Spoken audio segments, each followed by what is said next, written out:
خلينا نكون صريحين مع بعض، ال4000 ساعة دي مش بس شرط تعجيزي يوتيوب حطه خلاص، لأ دي اللحظة اللي بتفرق بجد. اللحظة اللي القناة بتتحول فيها من هواية بنعملها في وقت الفراغ لمشروع حقيقي ممكن يكون له دخل ونعتمد عليه.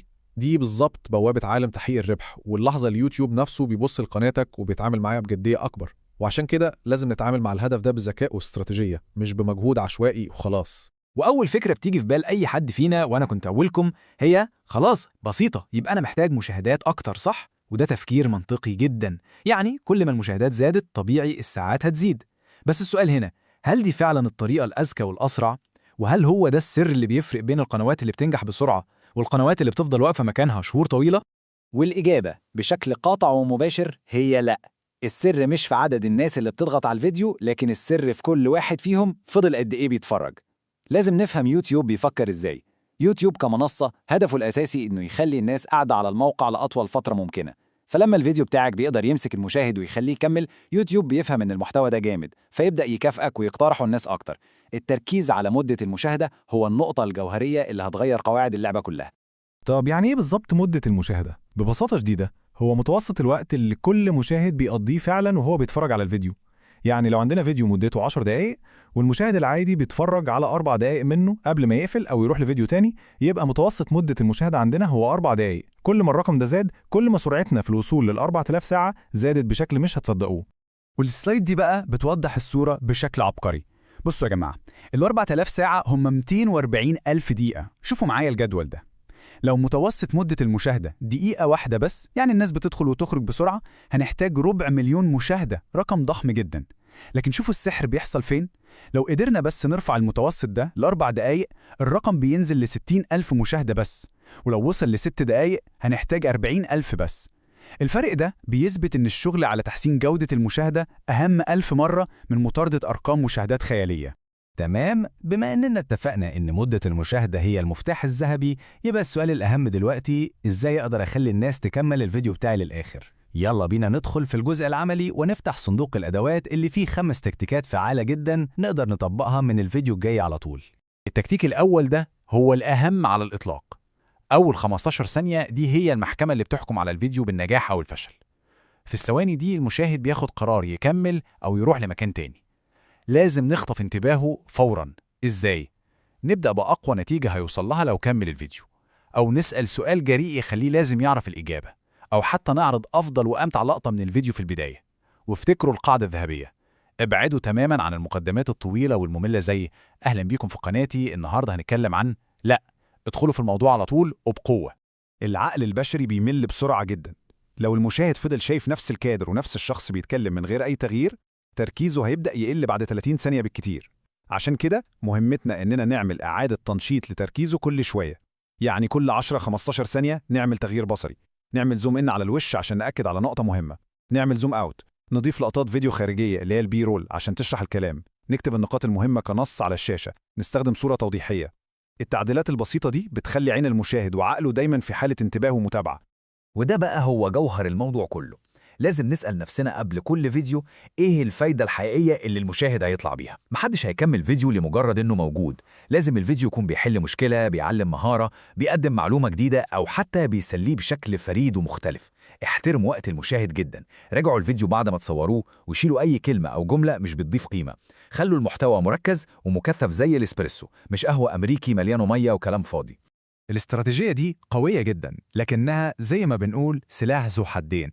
الفكرة إنك في بداية الفيديو تدي وعد بمعلومة مهمة أو سر هتكشفه قرب النهاية. زي مثلا لو بتعمل فيديو عن التصوير تقول: وفي آخر الفيديو هقول لكم على خدعة بسيطة بيستخدمها المحترفين عشان يخلوا الألوان تطلع سينمائية. ده بيخلق فضول رهيب عند المشاهد وبيخليه يكمل. لكن الخطر هنا إنك لو وعدت بحاجة وفي الآخر كانت المعلومة عادية أو مش قد التوقعات، هتخسر ثقة المشاهد ده للأبد. فاستخدموها بذكاء وصدق. ما تستهونوش أبداً بقوة الصوت. إحنا عايشين في عالم مليان مشتتات، والمشاهد ممكن يكون فتح الفيديو بتاعك وبيقلب في الموبايل في نفس الوقت. مؤثر صوتي بسيط زي صوت كليك أو جرس بيعمل زي تنبيه صغير للعقل اللاواعي، بيرجع انتباهه للشاشة تاني. الأصوات دي بتدي طاقة وإيقاع للفيديو، وبتساعدك تأكد على النقاط المهمة اللي بتقولها وتخليها تثبت في ذهن المشاهد. كده إحنا عرفنا إزاي نمسك المشاهد جوه الفيديو الواحد ونخليه يكمل لأطول فترة ممكنة. لكن المعركة الحقيقية مش بتنتهي هنا. الخطوة اللي بعد كده هي إننا نفكر بمنظور أوسع على مستوى القناة كلها. إزاي نحول المشاهدة الواحدة دي لسلسلة من المشاهدات؟ إزاي نخلي المشاهد بعد ما يخلص فيديو يوتيوب يقترح له فيديو تاني من قناتنا إحنا مش من قناة منافسة؟ الهدف هنا هو اللي بنسميه وقت الجلسة أو السيشن تايم. تخيلوا معايا سيناريوهين. الأول مشاهد دخل شاف فيديو وخرج من يوتيوب بيفهم من ده إن الفيديو ممكن يكون كويس لكن القناة مش كافية عشان تخليه يكمل. السيناريو التاني مشاهد دخل شاف فيديو ومنه دخل على فيديو تاني في قناتك وبعده يمكن تالت. دي إشارة قوية جدا لخوارزميات يوتيوب إن قناتك ممتعة وبتقدم محتوى مترابط وقيم، وبالتالي هيبدأ يقترح فيديوهاتك لناس أكتر بكتير. وهنا نيجي لواحدة من أكبر الغلطات اللي بيقع فيها 90% من صناع المحتوى الجداد: إهمال شاشات النهاية. تخيلوا إنكم تعبتوا في فيديو والمشاهد عجبه وكملوا للآخر، وفي أهم لحظة ممكن تحتفظوا بيه فيها بدل ما توجهوه الفيديو تاني ليكم بتسيبوه اليوتيوب يقترح له فيديوهات من قنوات منافسة. انتوا حرفياً بتهدوا المشاهد بتاعكم للمنافسين على طبق من فضة. طيب إزاي نزود وقت الجلسة بشكل عملي؟ أولاً استخدموا شاشات النهاية بذكاء. ما تحطوش فيديوهين أو 3، ده بيعمل شلل اختياري للمشاهد وبيخليه ما يكملش. اقترحوا فيديو واحد بس يكون هو الخطوة المنطقية التالية للمشاهد. يعني لو الفيديو عن أفضل كاميرا للمبتدئين يبقى الفيديو المقترح يكون إزاي تظبط إعدادات الكاميرا دي. ثانياً اعملوا فصول أو تقسيم للفيديو، ده بيحترم وقت المشاهد وبيخليه يوصل للجزء اللي يهمه بسهولة. وثالثاً حفزوا النقاش في التعليقات. ما تقولوش سيبوا رأيكم، اسألوا سؤال محدد زي إيه أكبر مشكلة بتواجهكم في المونتاج. كل ثانية المشاهد بيقضيها وهو بيكتب تعليق بتتحسب من وقت المشاهدة. وعشان نأكد على أهمية فصول الفيديو دي، معلومة مباشرة من موظف في يوتيوب. هو بيقول إن لما المشاهد بيستخدم الفصول دي عشان يوصل للمعلومة اللي محتاجها بسرعة، الخوارزميات بتعتبر دي إشارة إيجابية جدا، معناها إن الفيديو نجح في إنه يدي للمشاهد اللي هو عايزه بالظبط وبأسرع طريقة ممكنة، وده اللي يوتيوب بيحبه وبيقدره جدا. دلوقتي وبعد ما مشينا في الرحلة دي مع بعض، أعتقد الصورة بقت أوضح بكتير. الوصول لل4000 ساعة مش رحلة عشوائية في الضلمة، ولا هو هدف مستحيل. دي خطة واضحة ليها خطوات واستراتيجيات عملية. خلينا نجمع أهم الأفكار اللي اتكلمنا فيها ونحطها في ملخص نهائي. فالخلاصة هي إن الموضوع مش حظ أو ضربة فيديو فايرال، الموضوع أشبه بلعبة شطرنج مش يا نصيب. كل حركة لازم تكون محسوبة. بدل ما نركز على مطاردة أعداد المشاهدات نركز على بناء تجربة مشاهدة ممتعة ومفيدة. الاستراتيجية الذكية دي أساسها هو زيادة متوسط مدة المشاهدة جوه كل فيديو، وتوسيع وقت الجلسة عشان المشاهد يفضل في عالمنا إحنا، عالم القناة بتاعتنا.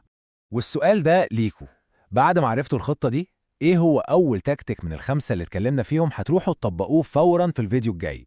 هل هو الخطاف بتاع أول 15 ثانية ولا هتركزوا على كسر الملل البصري؟ شاركوني في التعليقات بأول خطوة عملية هتاخدوها. كده خلصنا فيديو النهاردة. لو عجبكم اعملوا لايك، ولو مش مشتركين في القناة اعملوا سبسكرايب علشان يوصل لكم فيديوهاتنا اللي جاية، ولو في أي استفسار عندكم اكتبوه في التعليقات وهجاوبكم عليه. بتمنى لكم الاستفادة دايماً واشوفكم على خير في الفيديوهات القادمة.